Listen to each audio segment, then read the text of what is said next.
would like, if I may, to take you on a strange journey. Hello, everyone. Welcome to yet another edition of Real Estate Realities with the Rebel Broker.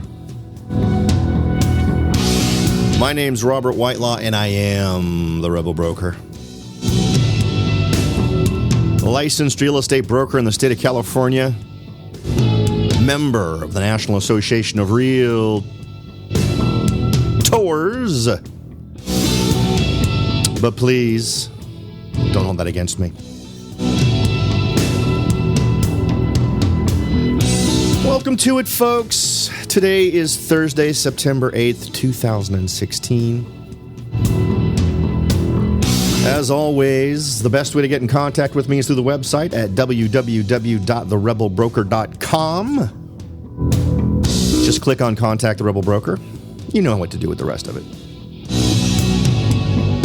Of course, I am still trawling for all of you to click on the Take the Survey to Support the Show button at the top of the website. Once you do that, you'll be taken to a website that will let you answer, I think it's 5 to 7 questions, and it's basically just a way to demographically calculate the makeup of my audience. It's one of those things I'm doing to move the show forward in terms of monetizing it, and that's a good thing, I think.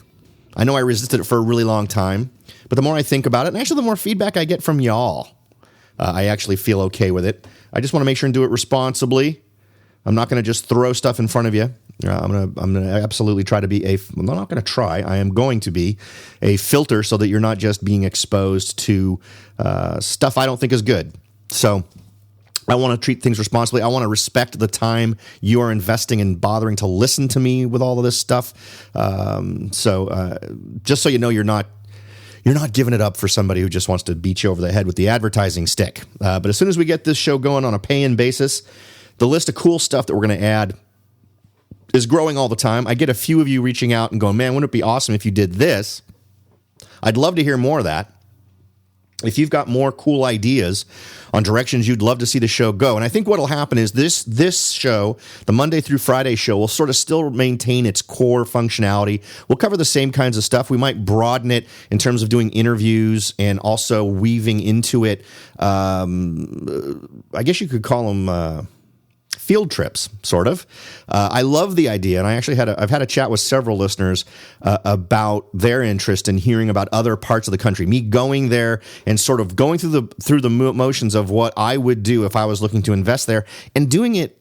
Honestly, I'm down to just go and actually invest. So if I find a place that actually makes sense and I can make the numbers work, then we can go through the whole process. We can walk through hand in hand virtually, unless some of you want to join me in these various cities, and go through the process and figure out what works in terms of the math of whether or not the investment makes sense.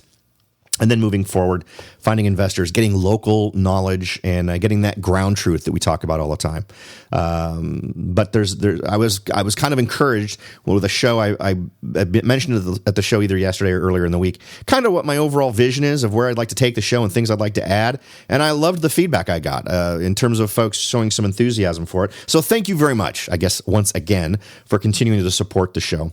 And of course, another way to help the show grow is to offer up reviews and stars and thumbs up and happy faces or whatever it is your system uses to allow you to give feedback on a show. Those things also help put it in front of more people so that way the audience can grow, and then I can offer you more. Kind of an interesting one today. I've been trying to think what would be some absolutely valuable skills, right? In terms of you going into an area and getting a feel for, does it make sense for me to invest here? But it's always easy with the hindsight thing, right? You have to be the person with foresight. Hindsight doesn't tend to help unless you get there before it peaks, right? If you're one of those folks who arrives a little bit late and kind of gets into it because everyone else is getting into it, well, you may still be able to reap some rewards, but you won't be able to pull out as much value as you could if you could have been that person that was spotting the value that an area had. And in a lot of ways, it's about the same kind of skill set of being able to spot that house in the rough that we've talked about in previous shows. In other words, acknowledging the difference between insurmountable problems that you don't want to have to deal with as a homeowner to problems that are really aesthetic, ones that really can be transitioned by you. So it also sort of goes hand in hand with that axiom of location, right? I prefer to not say that. Because what it really should come down to is things I can't change, things I can't change, things I can't change. Because the bottom line here is that even a neighborhood can be in transition. You can buy in a neighborhood that seems great, but if you're not looking at all the indicators, you may be surprised to find that over the period of time you own it, it actually declines in desirability. So let's try to sit down and figure out what are the things that make a neighborhood desirable or about to be more desirable and become sort of a rejuvenated area. I am not a person who has a problem with gentrification, for instance. Can any kind of a change be done poorly? Sure. But I've seen gentrification that's awesome and wonderful and is very cool. And I've seen gentrification that's handled absolutely stupidly and makes neighborhoods look dopey. So it really depends on how things are going. But in either one of those cases, that's my personal taste, right? In both of those cases, that gentrification did bring higher values and higher desirability to those areas. So getting in on that as an investor or as a homeowner who's wanting to try and solidify their investment in their home as much as they can, it's going to make a good skill to obtain is being able to spot the different things that show a up and coming neighborhood or things to look for that would give you clues into the idea that this area could become up and coming.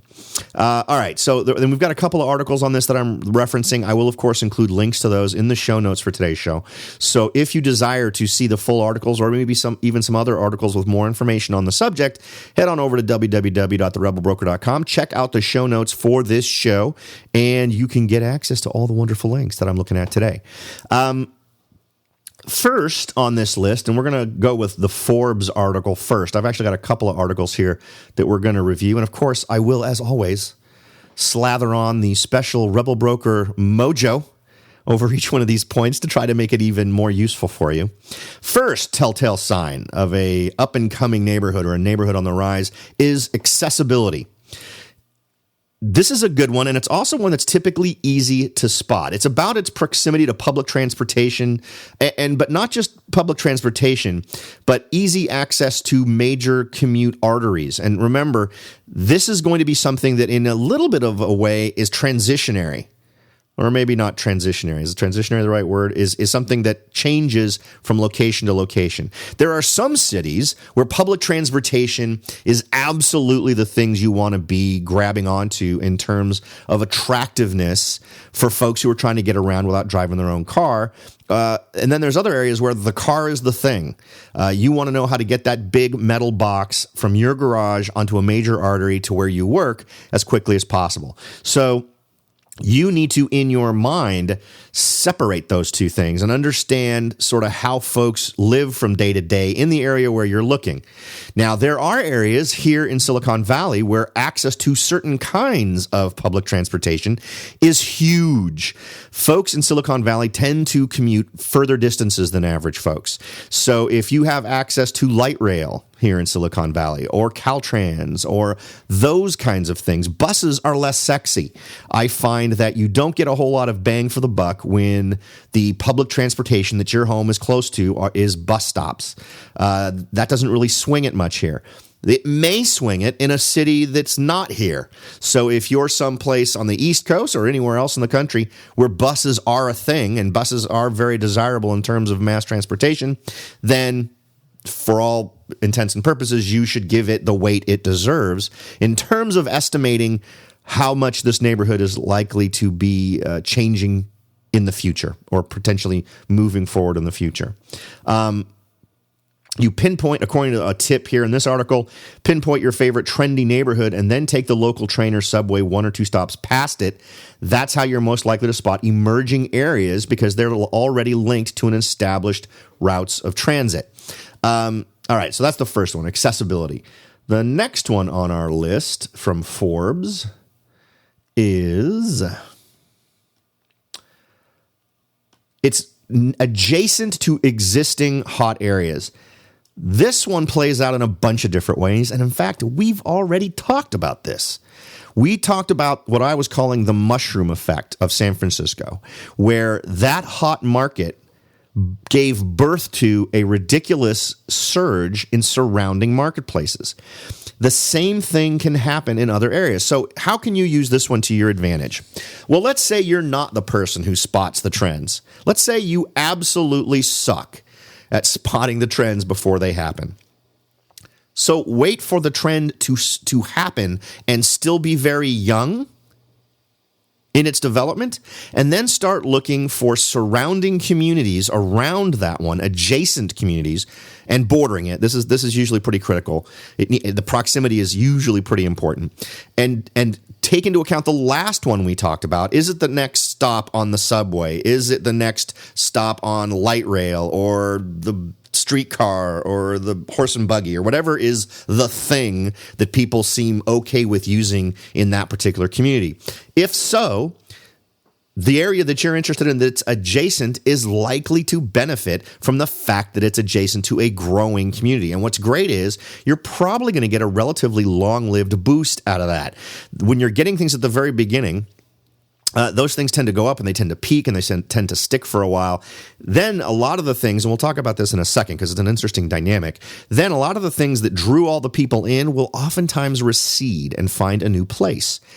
Well, what's interesting is they tend to recede into adjacent areas, which would be you.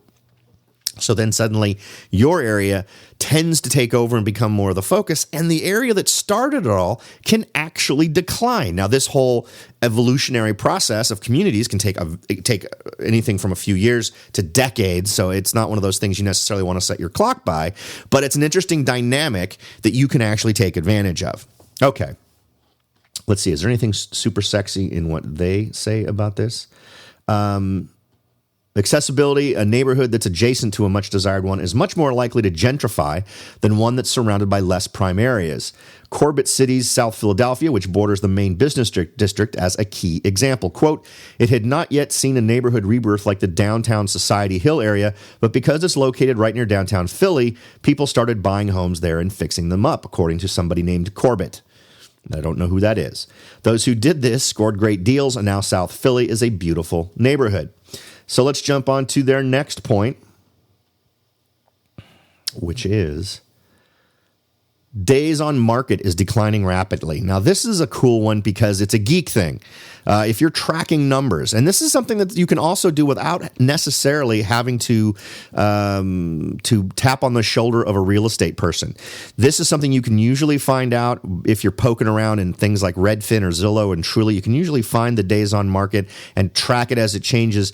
If you're starting to see the days on market going down, that usually indicates that things are starting to heat up. People are starting to buy more quickly in those areas. You're also going to want to compare the level of inventory. If inventory has been declining, oftentimes you'll find that the days on market goes down simply because it's a sell-off of the existing inventory. But you want to look at, and I hate it when I complicate things for you, but when you look at sort of the ratio between the rate at which things are selling versus the rate at which they're being added to the market, you can sort of get an idea for activity there, but the days on market is really a very good measure.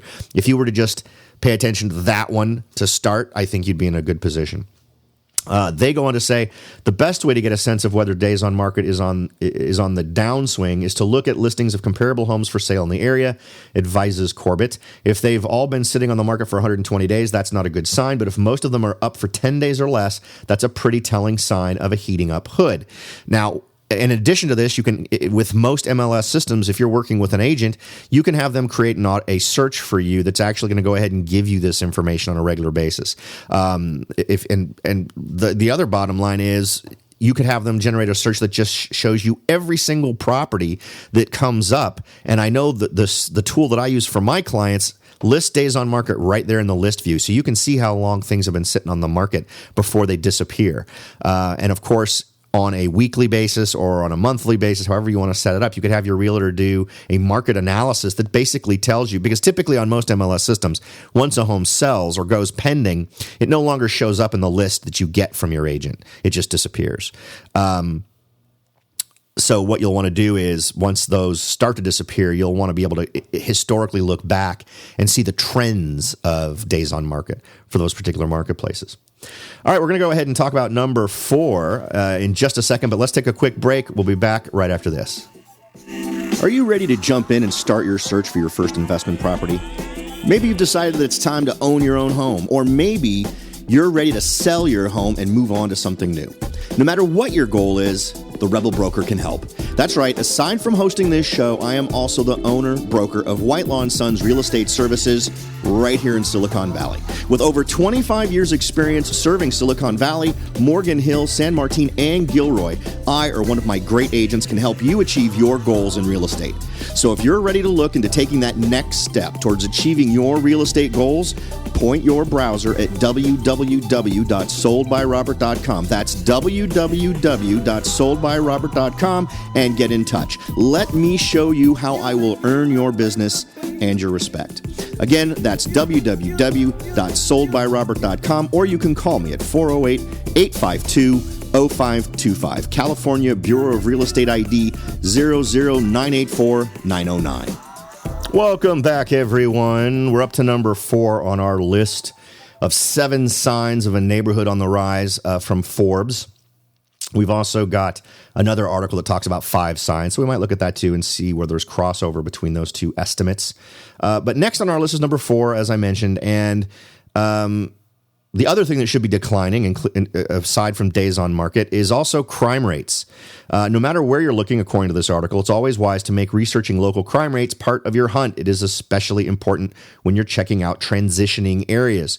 Now, Trulia offers a heat map, and we've talked about the heat map before. It gives general crime levels by neighborhood, as well as specific incident details. You should also consider scouring local blogs and news sites to get a feel for the area, or create an email crime alert on a site like crimereports.com.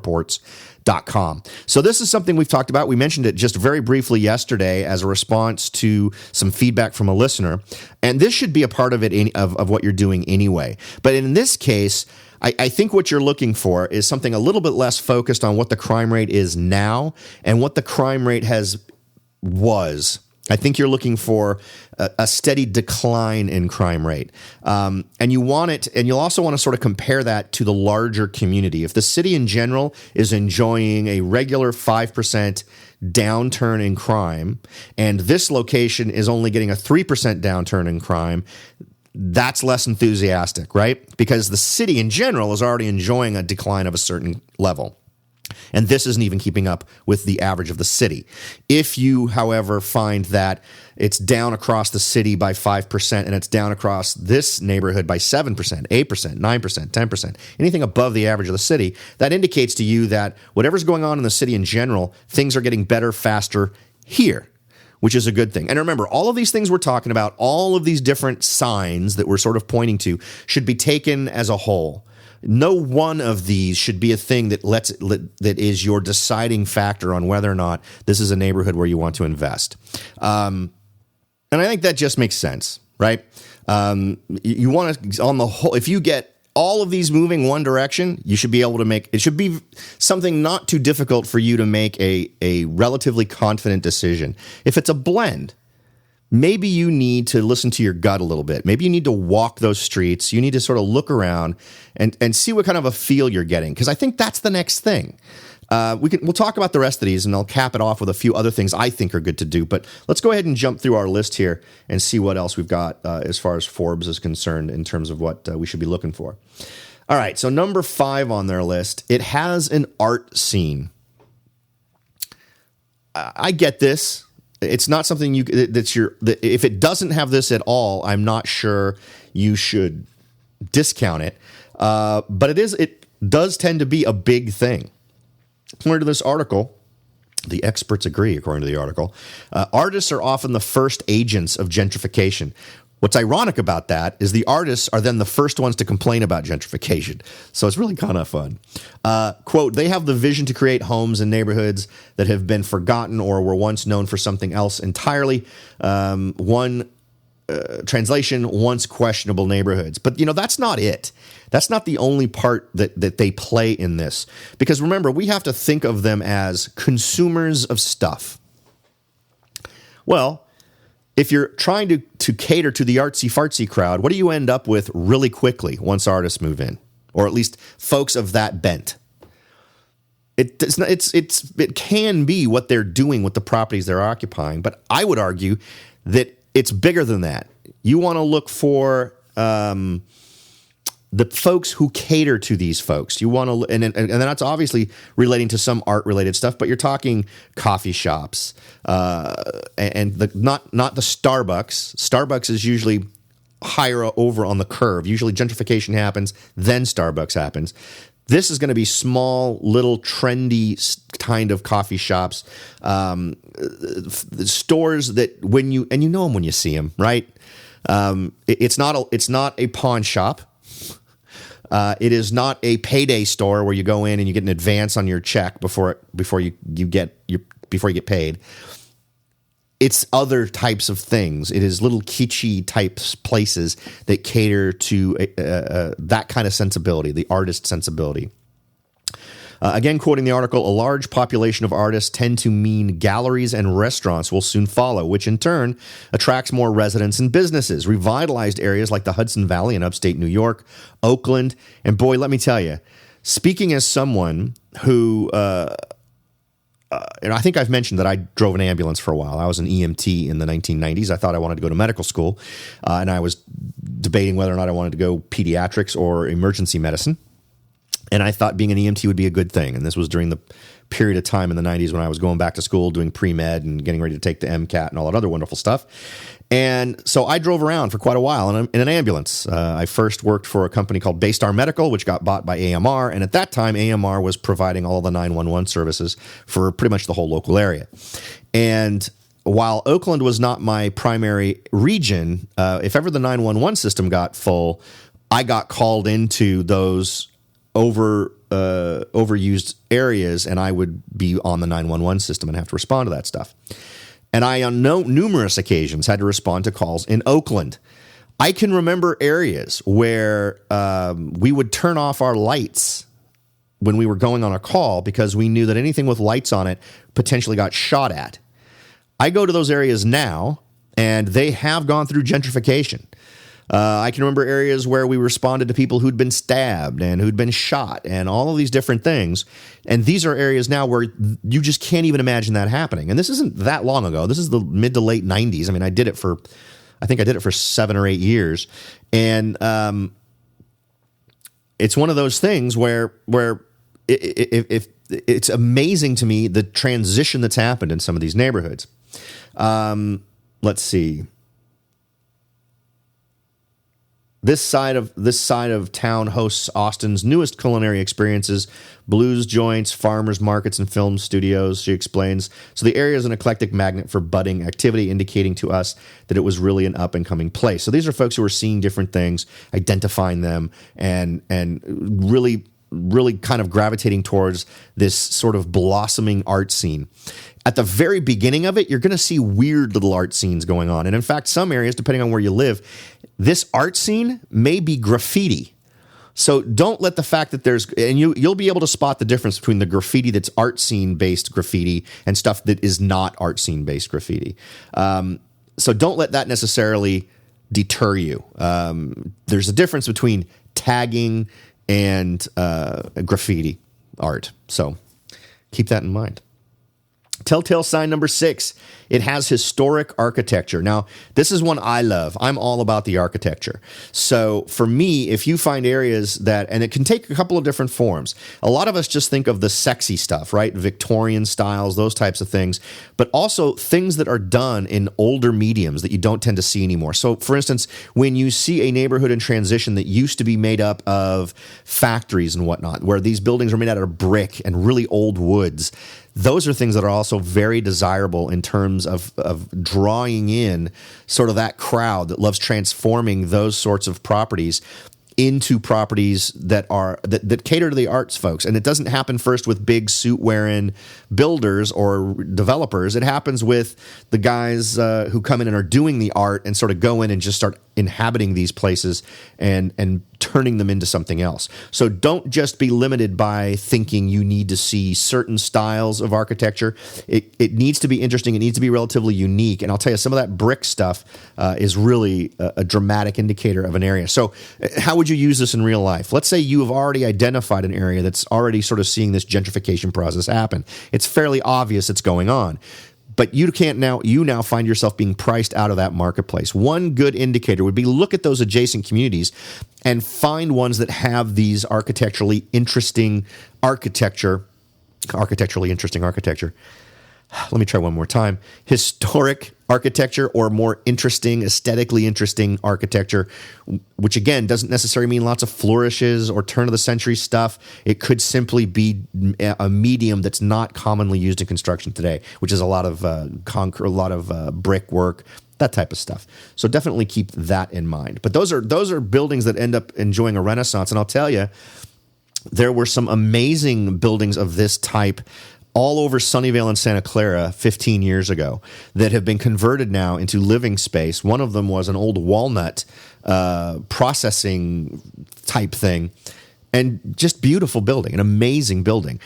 However, in my opinion, one of the poorest conversions of one of those styles of buildings.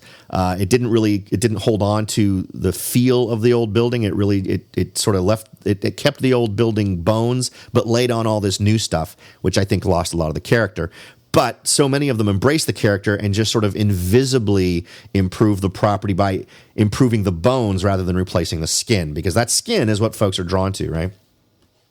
All right. And things to think of, I mean, aside from the brick thing, anything Victorian, Craftsman, Federal style, just stuff that you don't tend to see. So much of what we see today is basically boxes that are just dropped out of the sky for whatever purpose, whether it's to suddenly become condos or a single-family residential home or a business. It sort of harkens back to the time when there was just a bit more style ascribed to construction that a lot of times doesn't happen today. Number 7 on our list, retailers are rolling in. Now, this, I think, dovetails in with what I was talking about before. It's not just the fact that retailers are there, but retailers of a certain kind. Let's see. What would be... And they give some good examples here that I think are kind of helpful. Big box retailers spend millions of dollars in market research to determine where to open their next location. So why not piggyback off of their findings for free? My argument would be is you want to get there before the big box places. So let's focus a little bit more on smaller stuff, not the big names. If we've gotten to the point where there's a Whole Foods already there, you've clearly missed the boat, but you may have enough room left that it's still in growth mode. Let's see. According to this article, Starbucks and Whole Foods are always a darn good indicator that someone believes this neighborhood is on the rise. And I would agree, but I would argue that the Starbucks and the Whole Foods come much later in the process. You want to find these before the Starbucks are there. You want to find the stores that are going to be displaced by Starbucks and Whole Foods. When you get more stores coming in that do the little coffee shops, that are the independents, the stores that you can clearly see would be replaced by some of these big box places. If those folks are moving, or they're obviously flourishing, those businesses are starting to do very well, or you're able to see that certain types of businesses that might not be indicating of a neighborhood in growth mode, like the pawn shops and those places. If you're seeing those places are going away and being replaced by different kinds of businesses, those are the things you want to be keeping an eye out for. Okay, so that's it for the Forbes list. That's the top 7. For my money, these are all great suggestions. You absolutely would want to kind of keep these things in mind. But the other thing I would do is walk these neighborhoods, particularly if it's ambiguous. I'd walk them anyway. Doesn't matter. I'd say walk them and try to get a feel for it. What are you seeing going on in the windows of residential spots? Are you seeing newspapers tacked all over them or sheets all over them? Or are you starting to see more open windows? Are you seeing folks expressing artistic interests in their windows? What's happening? Well, you're going to get a vibe from what's going on in the neighborhood that's going to go beyond whether or not store X, Y, or Z is on the street or whether or not there's interesting architecture. You're going to get a feel for the mindset of folks living there. And the only way to do that is to walk it and get it and walk inside some different places that offer residential housing. So whether it's an apartment or whether it's a condo, just kind of walk in there and see what's going on. What kind of a feel do you get from these areas? You're going to hear different folks talking and different things. You're going to experience different things in these neighborhoods that are all going to give you a gut level feeling for what's going on in that neighborhood. Now, by blending all of that together and paying attention to your instincts a little bit, but always remember, instincts only work for you when you've got enough really unrealized knowledge already stored up in your head. There's nothing wrong with listening to your gut, but if you've never, ever driven a car before, for instance, and you jump into a car and you go with your gut on how to control it, you're probably not going to do too well. But if you have sat and watched a ton of people drive, if you have had everything but the actual hands-on experience of driving, but you've seen a ton of it, you're going to have a much better shot at it, right? Now, over the years of doing what I do in real estate, I feel pretty good about my gut on a variety of different things because I realize in my head, I have absorbed enough information that on a subconscious level, that's where my gut's getting its info. My gut may not be communicating with a bullet chart or a bullet point list and a slideshow presentation of what I should do, but it's connected to all the stuff that's already in my head. And if I already have a ton of that stuff in my head, my gut is going to be better at calling it than otherwise, right? In other words, I guess the trust level. You have to develop a trust level with your gut by believing in the amount of data that sort of has worked its way through your head relating to what you're trying to do. I hope that makes sense. That was a little bit of an odd walk into the weeds, but I think you get what I'm talking about. All right, I hope that's some valuable stuff for you. You know what? We can go ahead and jump through this. Fox development, another one that we can put on our list. Development is already happening. We're seeing construction. We're seeing things being improved. We're seeing folks painting. Number 2 on their list, trendy establishments are popping up. We already sort of dealt with that. The neighborhood is on the cusp of a metropolitan area. This is one that's also interesting. We kind of focused more on it being near an area that's being gentrified, which I think is probably a little bit more valid. But if you can also blend that with being within easy access of a metropolitan area, I think that's also good. I think that's something that gives it another +1 to the potential probability of it being something that's going to see gentrification coming up. City development projects and lower crime rates. I'm less about city development projects. For my money, city development projects tend to follow gentrification, not precede it, unless it's part of the general plan of the city or the county. So if 30 years ago they planned to put a road through some location, clearly you'd want to know that, because it may change the dynamics of that neighborhood and present with you with an opportunity. But the other types of developments, less so, simply because that stuff usually comes from who occupies the area at the time the decision is made. And then, of course, they also mention lower crime rates. Number 5 on their list, for sale signs are going up. I'm not 100% sure I buy this one. The comments they make on this are unkempt houses and boarded up windows are big red flags to buyers. But if you can spot a couple of houses popping up that looked like they have been renovated or flipped, it's a good indicator the neighborhood is set to grow. Yeah, and I mean, I think that's part of my walk the neighborhood thing. What does it look like? If we're talking much more of a residential area, you're going to want to drive it and see what you're seeing. If you're seeing lots of cars on the grass, if you're seeing bars on windows, high fences, a lot of deferred maintenance on homes, that might be an issue. But if you're seeing a lot of homes that have obviously freshly been remodeled, that's usually an indicator that things are on the uptick. So that's something else that you can kind of put in your back pocket as another indicator that things are starting to gentrify in that area. All right, folks. Again, thanks for spending your valuable time by listening to what I have to blather on about for 30 to 40 minutes every day. Thanks for listening, and I'll talk to you all next time.